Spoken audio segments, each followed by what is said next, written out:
Hello everyone! In a previous video, Melissa mentioned that September is National Self-Care Month. We are very lucky to work for a company that encourages a good work-life balance. It's so easier said than done, right? Well, in an effort to encourage each other and you to take a more active role toward a healthier mental and physical existence, I challenged a few of our community members to do some type of self-care activity that they've never tried before. So during this month, you'll see the Burst TV crew doing videos on cupping, acupuncture, ear seeds, cryotherapy, and more. And today I'm going to share my experience doing something that I've been meaning to do for years, but just never pulled the trigger: a saltwater sensory deprivation float. So stick around to see more. My name is Charlotte, and you're watching Burst TV.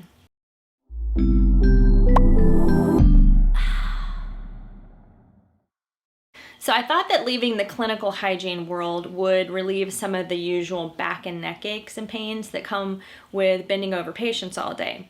Well, what I'm finding now is that sitting over a keyboard, using the mouse, and staring at a computer screen for a good part of the day can be just as uncomfortable as my previous gig. So I have to work just as hard to get the mental breaks and physical activities included in my schedule to stay ahead of problems.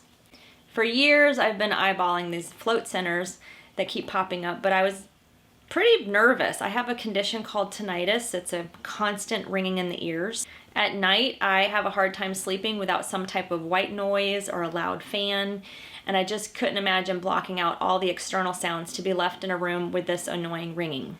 It's enough to literally drive some people crazy. So, would I be able to relax? Or would I go into a weird state of just being annoyed? Well, there's really no point in wondering anymore. The time came and I did my first float. So I am actually headed just a few miles from my house. I heard about floating years ago, but just really never took the time to book an appointment. I've been curious about it for quite some time, so I'm happy that today I finally get to experience this for myself, and I want you guys to come with me to meet the owner.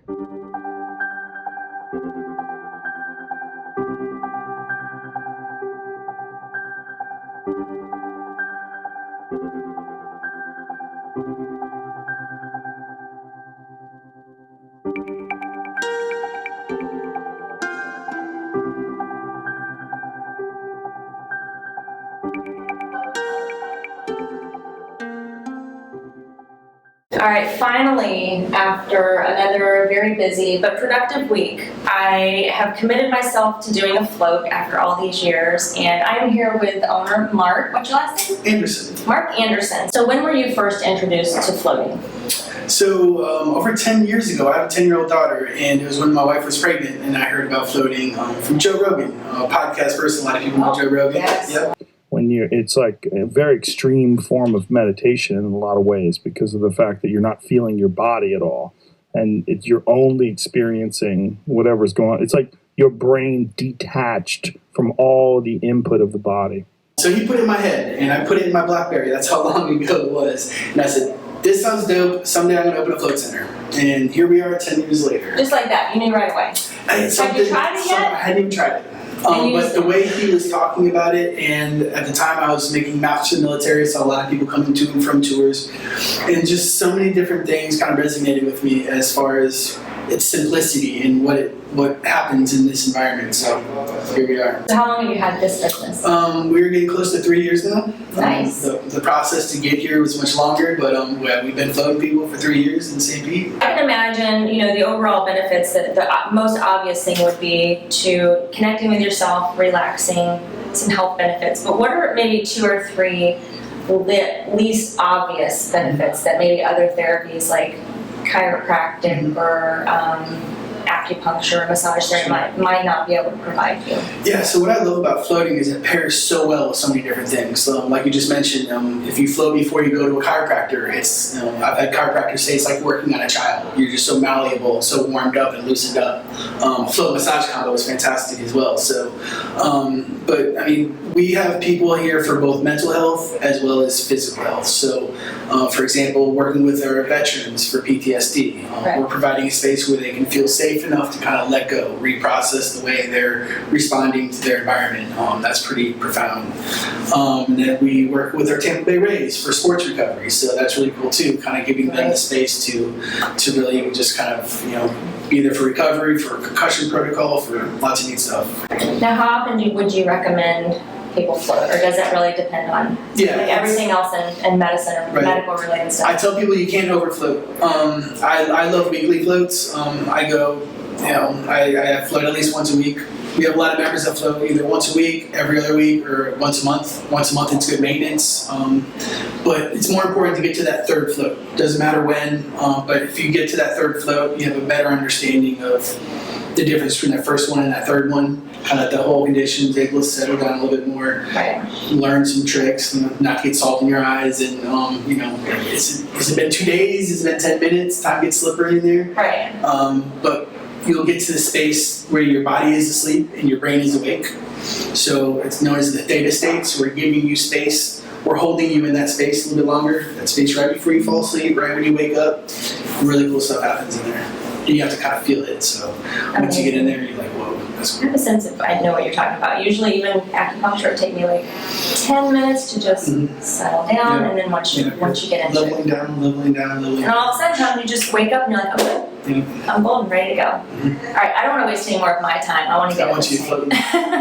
So we'll see you guys after the float, and I'll give you my my opinions. There you go. As I close the glass door behind me, I slowly lower myself into the body temperature water and instantly notice that, unlike a bath, this one leaves you hovering off the bottom of the tub. The air is warm, and there is a beautiful blue light cascading aglow below the surface of the water. Above me are hundreds of tiny lights that look just like stars in a distant galaxy. Although a soft music can be heard, it fades away as I lower my head and ears into the water. My hands are within reach of the light, so I turn them off. The only light that can be seen now is in the shower next door, and soon that starts to fade as well. For me, it's time to breathe. In for 4. 1, 2, 3, 4. And out for 5. 1, 2, 3, 4, 5. Breathe in peace and calm. Breathe out stress and tension. Within moments, all sense of gravity vanishes. Between the water and air around me, there is no difference in temperature, no way of knowing what is right or left, up or down. It feels like everywhere and nowhere all at once.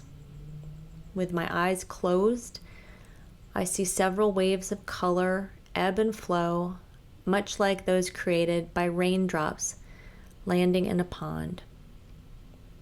I can visualize myself in a vast, comfortable, endless space. No beginning, no end, beautifully void of everything. Then I begin to rotate clockwise on a flat plane, very slowly, almost sliding. I try to go in the opposite direction, but just can't quite get there. The gliding starts to turn into a spin. The spinning gets faster and faster, and now I feel the air getting thick. Whoa, full on nausea. I had to sit up, open the door, and let a rush of cooler air come in. I put one hand on each side of the tub in total darkness, but then without some type of visual cue, my brain just could not process up or down. So I turned the lights back on and started some breathing exercises. I was eventually able to get a nice upright time out and finish off the session. And then the music and lights came back on, and then the shower light came on, letting me know that it was time to go. So my final thoughts. Although it went a little wonky there with the motion sickness, I want you all to know that that's something I've dealt with my entire life. And the tinnitus surprisingly didn't bother me. Now I know that I've got some inner ear issues that I probably need to just investigate. But that very cool, zen-like, deep state of relaxation I was able to get into really quickly was so worth it. I really felt this out-of-body experience. Would I do it again? Yes, definitely. And as Mark mentioned, it usually takes people a second or third float to really get the most use out of your time in the tub, because we're so used to being bombarded with all this stuff all the time that it's hard to relax. So I'd love to know if any of you have done a float and what your experience was. Make sure to leave us some comments.